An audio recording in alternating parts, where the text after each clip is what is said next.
ধেমাজি জিলাৰ চিলাপথাৰ থানাৰ অন্তৰ্গত MES আলিকা গাঁৱৰ সোণামণি নাথৰ ২৭ বছৰীয়া পুত্ৰ সঞ্জয় নাথক যোৱা ২০ আগষ্টত আন এজন স্থানীয় ট্ৰাক চালক অৰুণ ছেত্ৰীয়ে সহচালক হিচাপে অৰুণাচল প্ৰদেশৰ দাপৰ জু নামৰ ঠাইলৈ লৈ যায়। দিন অতিবাহিত হোৱা সঞ্জয়ৰ সৈতে পৰিয়ালৰ লোকে যোগাযোগ কৰিব নোৱাৰা লিকাবালিস্থিত অসম আৰু অৰুণাচলৰ আৰক্ষীৰ চকীত নিৰুদ্দেশ সন্দৰ্ভত একোখনকৈ লিখিত আবেদন দাখিল কৰে। বিভিন্ন দল সংগঠন আৰু ট্ৰাক ড্ৰাইভাৰ সন্থাৰ তৎপৰতা ধেমাজি আৰক্ষী আৰু নামনি চিয়াং জিলা আৰক্ষীয়ে তদন্ত ক্ষিপ্ৰতাৰে আৰম্ভ কৰে। আৰক্ষীয়ে তলব কৰাত অৰুণে আৰক্ষীক দিয়া তথ্য অনুসৰি সেইদিনা নিশা দাপৰ জুনগৰ পোৱাৰ আগতে আইৰণ ব্ৰিজৰ সমীপৰ পৰা সঞ্জয় নাথক এজন মহিলা সহ কেইজনমান অচিনাকি লোকে অপহৰণ কৰি লৈ যায়। কিছু সময়ৰ পিছত টাবু দনি নামৰ এজন লোকে সঞ্জয় নাথক লৈ যাবলৈ অৰুণক ফোনত যোগাযোগ কৰে। লগতে আন এজন লোকে যোগাযোগ কৰি কয় সঞ্জয়ক বেয়াকৈ মাৰধৰ কৰি আছে, তুমি পলাই যোৱা। मालिक को मालूम है ना, तुमको भी ढूंढ रहा है भाई, तुमको भी खराब मिलने से मालूम है, तुम चला जाओ भाई।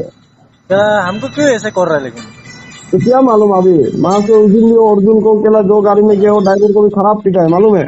अरे मेरा तो क्या गलती ना, वही तो अभी वो मालिक तुम नहीं समझता है ना, ऐसे बकरी थे माने क्या डाबो में वो कर रहा है बन? हाँ, संजय को तो खराब दे रहा है बोलता है।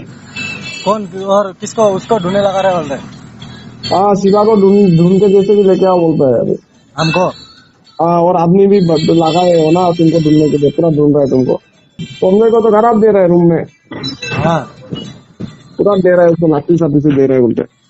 लाठी साठी उसको क्या जा बोलता है लेके जाओ, हम साथ में थोड़ी हो हमको लेके जाने देंगे क्या? वही तो। हम तो क्या बोलते हैं हेलो, हाँ, क्या करेगा, जाएगा क्या गेले में? इधर भी आगे रास्ता तो आ गया।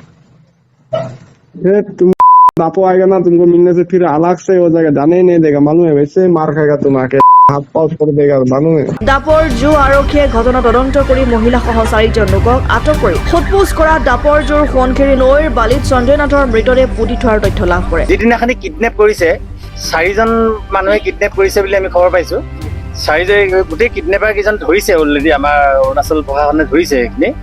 আৰু তেখেতলোকে যিদিনাখনি কিডনেপ কৰিছে সেইদিনাখনি মাৰ্ডাৰ কৰিছে সঞ্জয় নাথক। আৰু মাৰ্ডাৰ কৰি পিনি সোৱণশিৰি বালিৰ তলত মানে পুতি ৰাখিছিলে সিহঁতে। তাৰ পুতি ৰখাৰ পাছত আমাৰ যিখন FIR আমাৰ ইয়াতে আমি দাখিল কৰিছিলো, সেই FIR ভিত্তিত অৰুণাচল প্ৰশাসনে তেখেতলোকক মানে যিকেইজন মানুহে কিডনেপ কৰিছিলে তেখেতলোকক কৰায়ত্ব কৰিছিলে। কৰায়ত্ব কৰাৰ পিছত তেখেতলোকক পুলিচৰ কায়দাৰে কেনেকৈ উলিয়াব পাৰিছে আমি সেইটোতো নাজানো। আৰু তেওঁলোকৰ মানুহ গৈ সম্পূৰ্ণৰূপে আমাৰ এই পুতি থোৱা অৱস্থাৰ পৰা সঞ্জয় নাথৰ মৃতদেহটো মানে উদ্ধাৰ কৰিছে। আজি যিজন মূল কালপ্ৰিট আছিলে, যাক কিডনেপ কৰিবৰ কাৰণে পঠাইছিলে, তেখেত মানে টাবুদনি দাপৰজোৰ, তেখেত ইতিমধ্যে মানে চাৰেণ্ডাৰ কৰিছে তাতে। তেখেতৰ লগতে আৰু এজন সহযোগী আছে, তেখেতলোককো কৰায়ত্ব কৰিছে।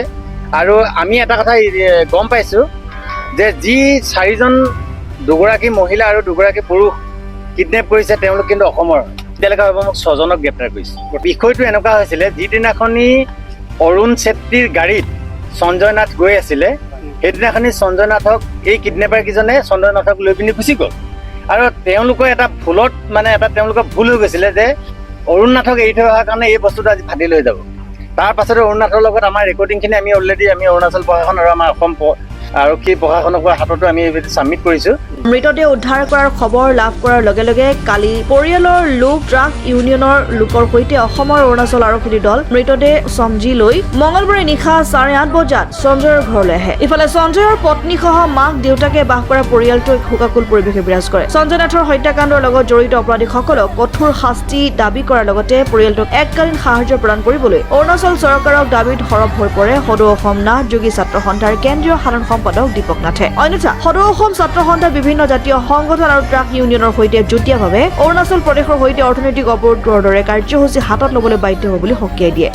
ইয়াৰ ওপৰত যদি অৰুণাচল চৰকাৰে কোনো ধৰণৰ প্ৰতিৰোধমূলক ব্যৱস্থা গ্ৰহণ নকৰে, আমি সদৌ অসম নাথযোগী ছাত্ৰ সন্থা আৰু অসমৰ অন্যান্য জাতীয় জনগোষ্ঠীয় সংগঠনে আমি অসম চৰকাৰ অসমৰ পৰা অৰুণাচলৰ হৈ অৰুণাচলৰ এনেধৰণৰ কাণ্ডক আমি প্ৰতিৰোধ কাৰণে আমি ৰাষ্ট্ৰীয় ঘাইপথ অৱৰোধ তথা বিভিন্ন ধৰণৰ কাৰ্যসূচী, তেওঁলোকৰ বাণিজ্যিক অৱৰোধৰ কাৰণে আমি কাৰ্যসূচী ল'বলৈ বাধ্য হ'ম। অৰুণাচলত দুৰ্বৃত্তৰ হাতত নিৰ্মমভাৱে হত্যা হৈছে। আজি তেখেতলোকৰ পৰিয়ালখন এই সঞ্জয় নাথেই পোহপাল দি আহিছে, গতিকে আজি সঞ্জয় নাথ নাই, গতিকে এই পৰিয়ালখনক চিৰদিনৰ কাৰণে জীয়াই থাকিবৰ কাৰণে উপাৰ্জনৰ ব্যৱস্থাৰ আজি অৰুণাচল চৰকাৰে তেওঁলোকে 5 কোটি টকাৰ এটা আৰ্থিক সাহায্য দিবলৈ আমি সদৌ অসম নাগৰিক ছাত্ৰ সন্থাৰ পৰা দাবী জনাইছোঁ। যে আমি ধিক্কাৰ জনাইছোঁ, যিহেতু অৰুণাচল প্ৰশাসনে বাৰম্বাৰ যি অৰুণাচল চৰকাৰৰ যি নিৰ্লাজ কাণ্ড আমি আজি দেখিবলৈ পাইছোঁ। ইতিমধ্যে আমি খবৰ পোৱা অনুসৰি যি ডিনি উপাধিৰ ব্যক্তিজনক তাপৰজোৰ আৰক্ষীয়ে ইতিমধ্যে কৰায়ত্ব কৰিবলৈ সক্ষম হৈছে। লগতে আমাৰ অসমৰ 3জন ব্যক্তিৰ লগত জড়িত আছে বুলি আমি বিশেষভাৱে খবৰ পাইছোঁ। সকীয়াই দিব বিচাৰিছে যে আইনৰ সুৰুঙা দি তেওঁ বাচি নাযায়, অন্যথা আমি যদি কোনো খবৰ পোৱা যায় কিন্তু সদৌ অসম ছাত্ৰ সন্থাই জংগীভাৱে আন্দোলন কৰিবলৈ বাধ্য হ'ম। সঞ্জয় নাথ পৰিয়ালক অসম চৰকাৰ তথা অৰুণাচল চৰকাৰৰ তৰফৰ পৰা এখন একেকালীন সাহায্য দিবলৈ আমি অনুৰোধ জনালোঁ।